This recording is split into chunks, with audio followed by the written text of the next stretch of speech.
fixing the stuff. We're getting the fixes in now. Now, ladies and gentlemen, another thing is our suppliers. We all know that 80% of the parts that go into a vehicle are not manufactured by us. They're manufactured by our suppliers. If we have bad parts, we have a bad vehicle.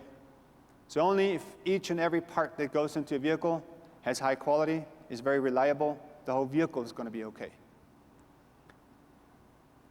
Many years ago, I can show you letters, 1991, from Bob Lutz to some of our suppliers saying, if you don't get your act together, your ass is history, and we're going to resource you, right?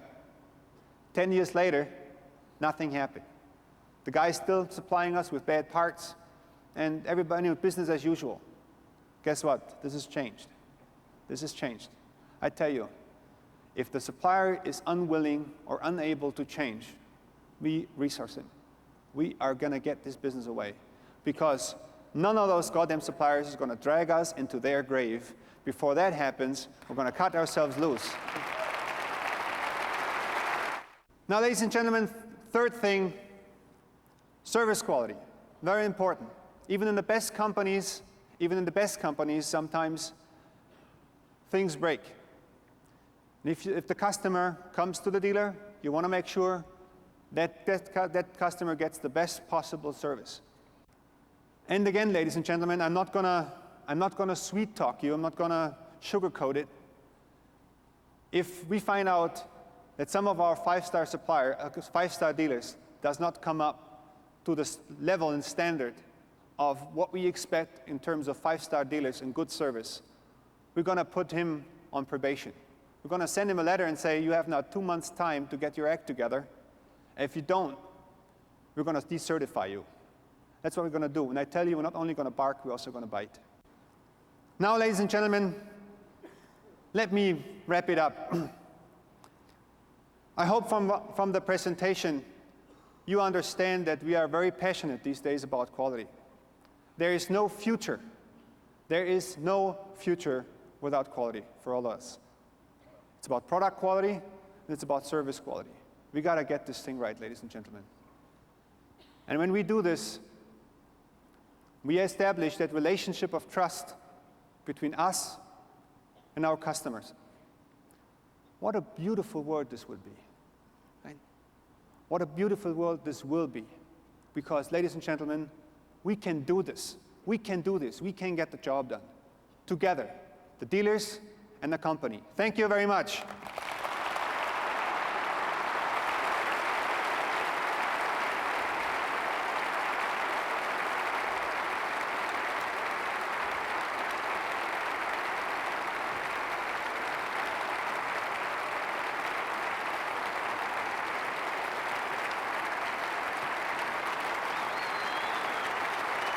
Thank you.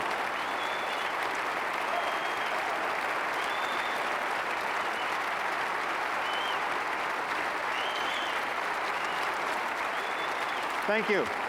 Thank you.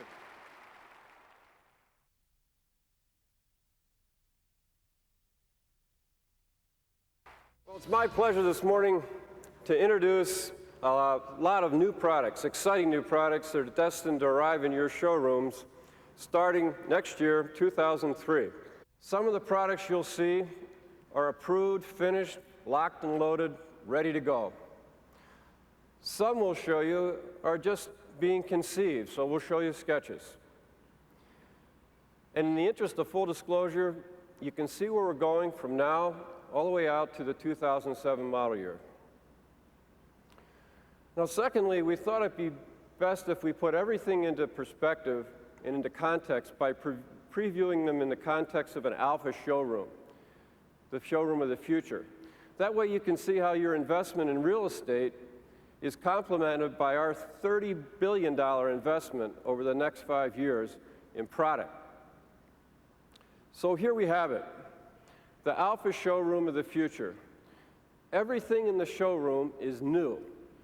21 new products from 2003 through 2007, and that doesn't include facelifts.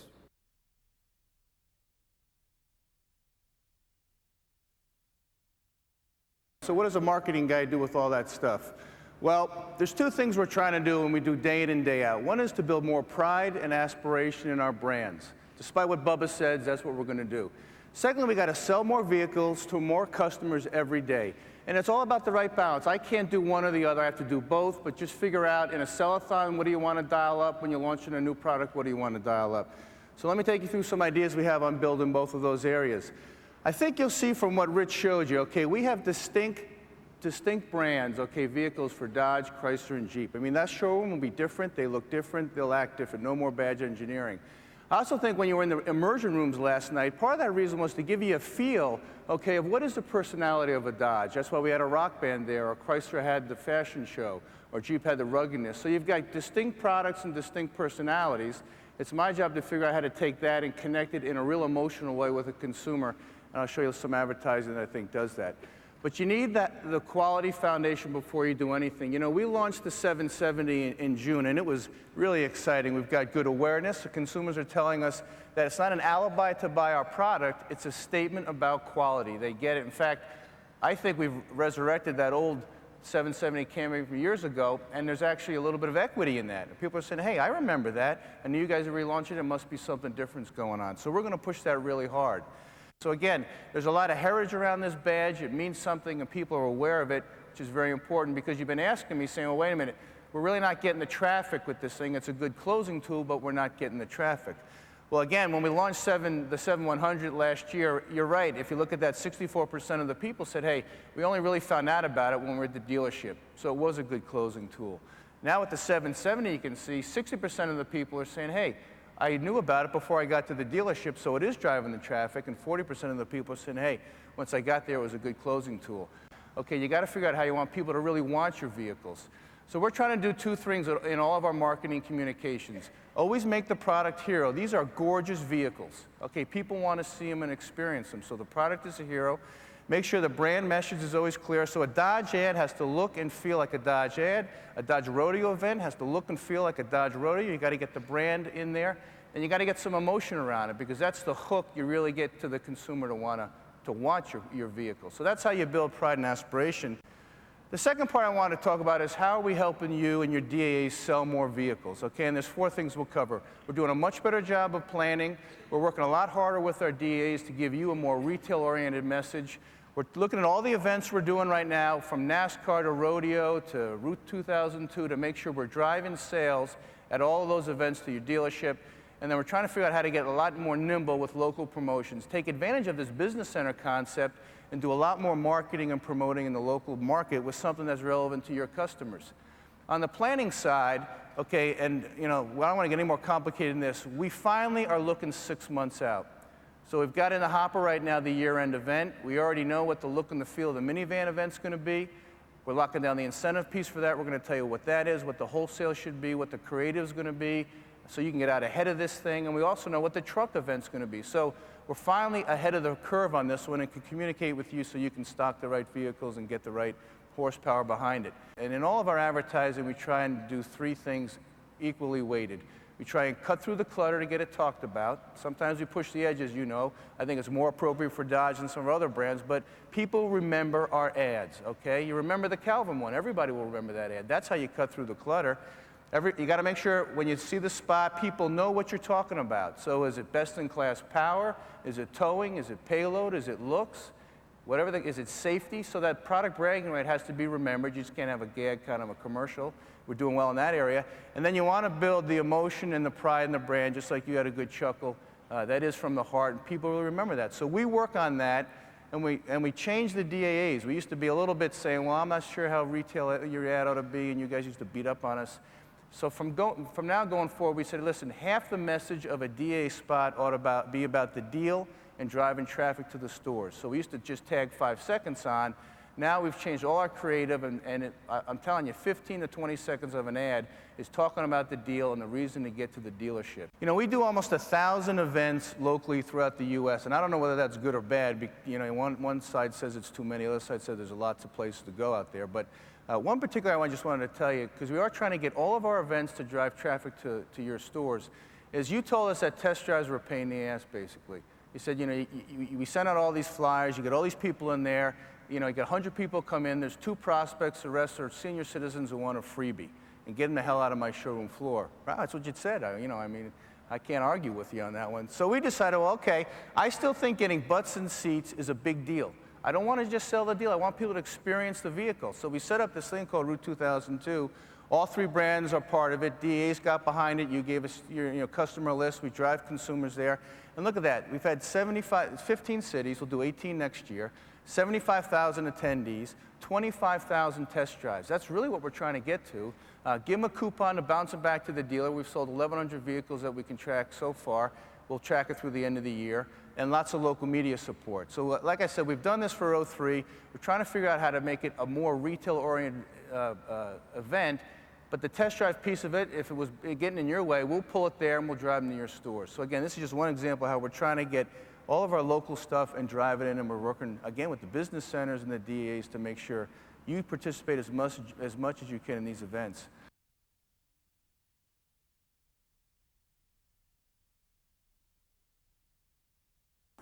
We have been talking about cool product and strong brands. Well, we in the back of the store have a brand too, and that's Mopar. Mopar is our company's 4th brand. Now the good news is, the kids are back on the street again. They took a couple decades off. They were busy playing with their video games and learning computers beyond what any of us ever will know. But they are back at the track, they're back on the street, and they're under the hoods again, and they're having a riot with their vehicles. Let's take a look at what they're doing right now.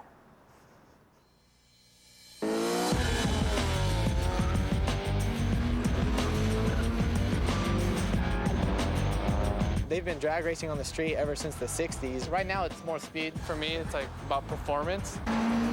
It's power to weight ratio. That's what the whole key is of this. I just race for pride. Winning, I'm not gonna lose. Just for the fun of it. They all want to go fast, and they all don't want to spend that much money. I don't care about the money.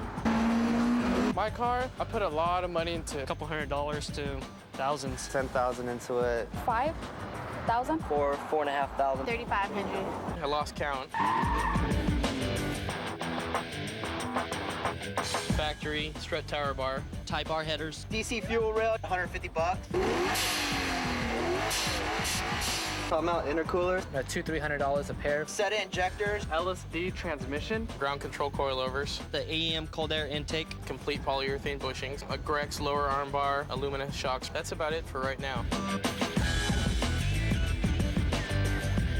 It's all up to the person how much you want to spend on their car. All my money goes into the car. My whole paycheck goes into cars and stuff. Mostly I just saved my money and then asked my parents for some money. Well, at first, I worked at Pep Boys. That was my first job. And then I worked at Pizza Hut. It's kind of surprising, but I'm a chemist at an environmental lab. Anybody can put NOS on their car and make it go fast. This car has nitrous. When you go out there and you break people off with all motor, you get more respect. 9 seconds in the quarter mile. Just nitrous on a neon.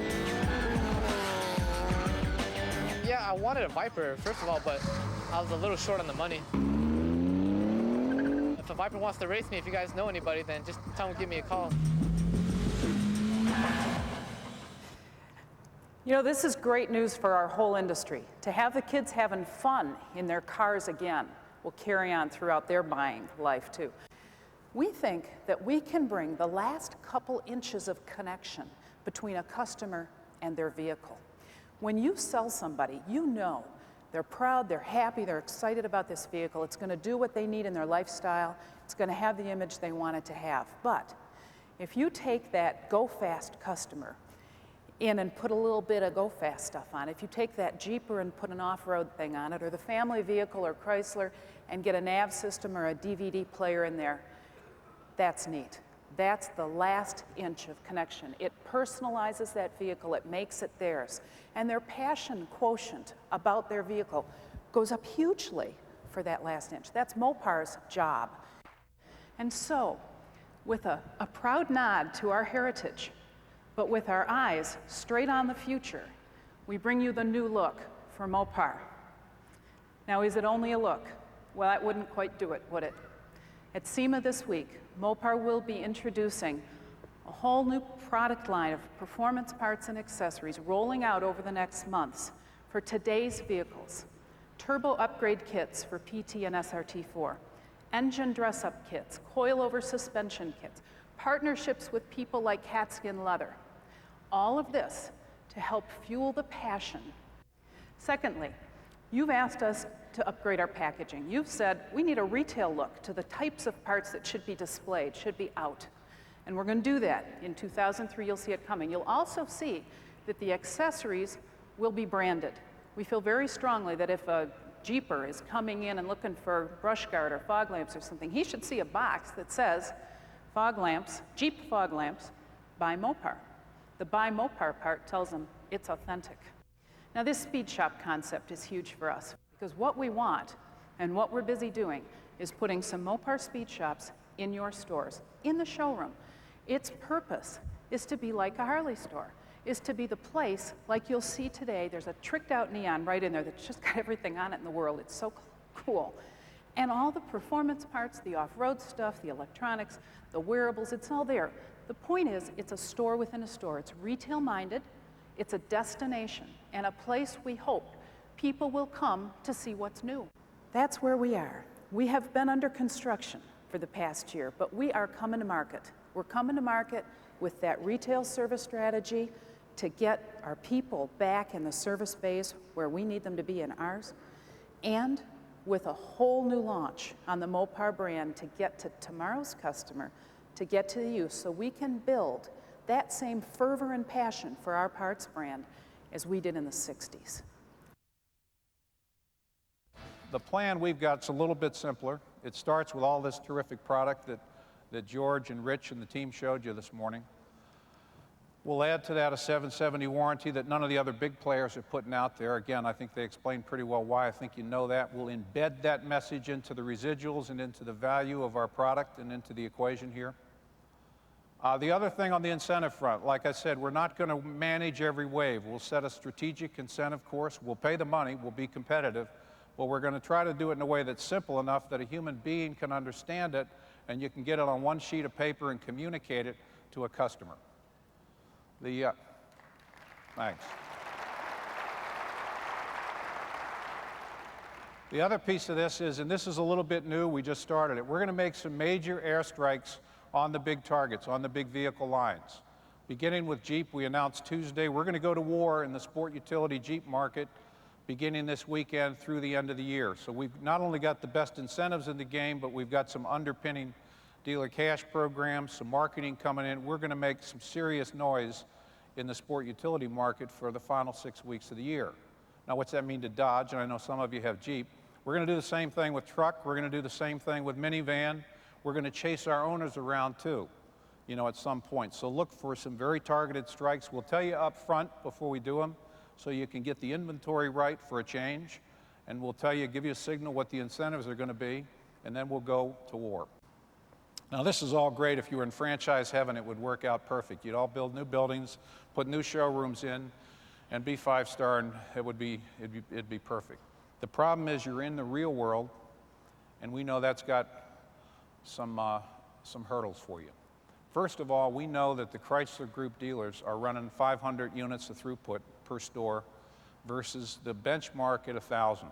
And what that means is that other guy has all that difference to pay rent, do showrooms, do marketing, whatever he chooses.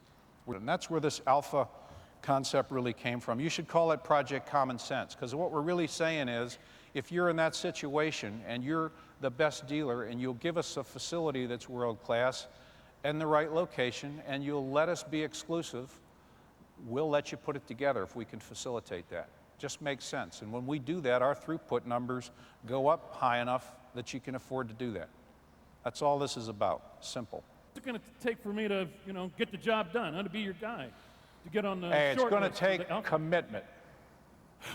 No problem. Dedication. No problem.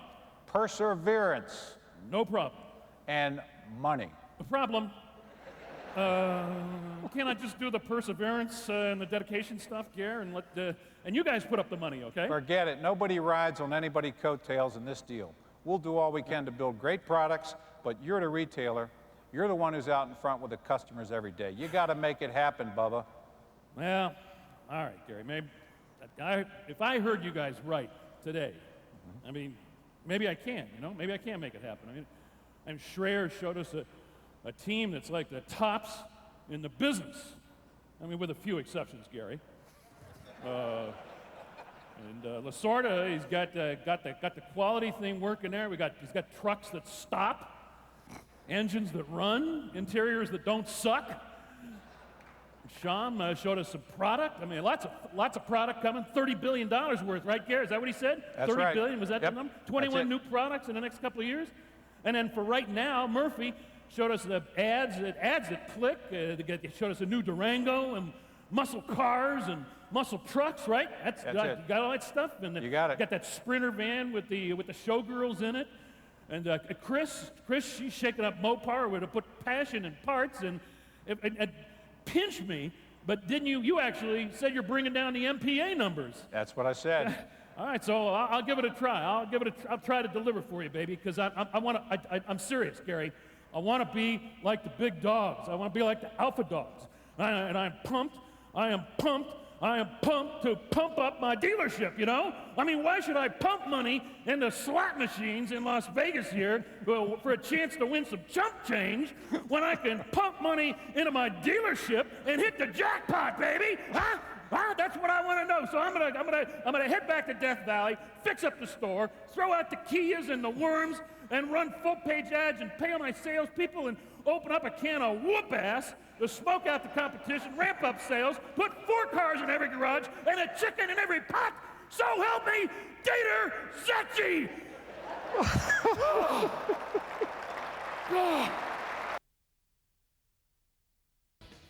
Well, you know, we told you when we started out this morning that we had 2 objectives. And one was to hopefully leave you here today feeling like, wow, am I proud to be a Dodge dealer? How are we doing on that one? Doing all right? A little better. We're not quite done yet. There's some more coming today and coming tonight, so we'll see how we feel tonight. The second was to at least begin to introduce you to the new Chrysler team. A pretty passionate group of people, passionate in their own areas, working together to be a very, very different automotive company than perhaps the Chrysler you knew. When you have vehicles out there that people are so proud of, they can't wait to go home, put it out in the driveway, and invite their friends to come over and see the second largest purchase they make in their life next to their home, that they put their heart and soul and their hard-earned cash into this great, great, great vehicle. Our management team feels very, very passionately that we are going to stand out among the volume manufacturers, and we are going to give you products, vehicles, and 3 brands, that when those people take those cars home or those trucks home or the SUVs home, they put them out in their driveway and they are just as proud of that Chrysler wing badge or that Jeep 7-slot grill or that Dodge grab life by the horns Ram on the front of that truck or their car as they are of a Mercedes. That's what we believe in. We have every intention of leading the industry in 3 things. 1, the cars we build in our factories are going to be the coolest ones on the road. The trucks are going to be the coolest ones on the road. 2, we're going to have the best partnership with the SEMA folks to have the coolest buzzed up vehicles that they do as sort of a gold standard for these consumers today that, guess what? They're going to come into your stores, lead in the 3rd area, and we're going to sell them Mopar parts. You're going to sell them Mopar parts in your speed shop, and we're going to let the kids or adults trick up their vehicles so they're the proudest of their vehicle on the road. It's show and go. Kids are back into cars again. They want show and go. They want to customize them. They want to trick them up. They're not afraid of semiconductor chips. Chips today are like carburetors were 30 years ago. They're into it. And instead of doing what we jointly did 30 years ago, which was to let that aftermarket business go to everybody else except the dealer, we have every intention of using the Mopar brand in your stores to you get that business in the next 20 years. So by now, maybe it's pretty clear that this whole Look of Pride thing maybe is a little more than just a slogan for a meeting. It's something that kind of comes from the bottom of the heart in everything we do. From the components we share, to smart breakthrough marketing, to the new Mopar brand, to the look of your stores, to the hopefully ever stronger relationship where we start to trust each other and set a new precedent for factor-dealer relations, selling cars together. In fact, there's maybe just one ingredient that I may have understated a little bit, and that's the most visible and most important one in the system. The last analysis, the look of pride, is all about our vehicles. Cool, high quality, high value, low cost, high utility, muscular vehicles. Products that are going to attract today's generation and new generation of customers. Will they drive our image more aspirational for our Grab Life by the Horns Dodges? Great, right for the market vehicles, just like the ones you see in front of you. You know, we have this little character that we use in our commercials. And I, for one, am sick and tired of having other competitors think that they can pee on us, okay? What I would ask you to do is to go out there, use the new deals, the new vehicles, the incentives that Gary talked about, start in the showrooms tomorrow morning, and you know what? Let's send the competitors a signal. Let's tell them, you do not ever mess with the factory and me, the dealer, on Dodge ever again. We are gonna kick your butt. What do you think about doing that together in our business?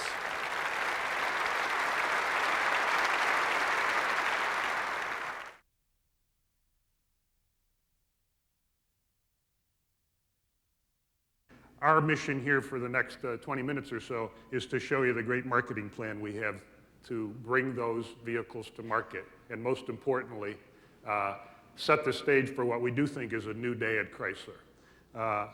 This very unique point in time that we don't think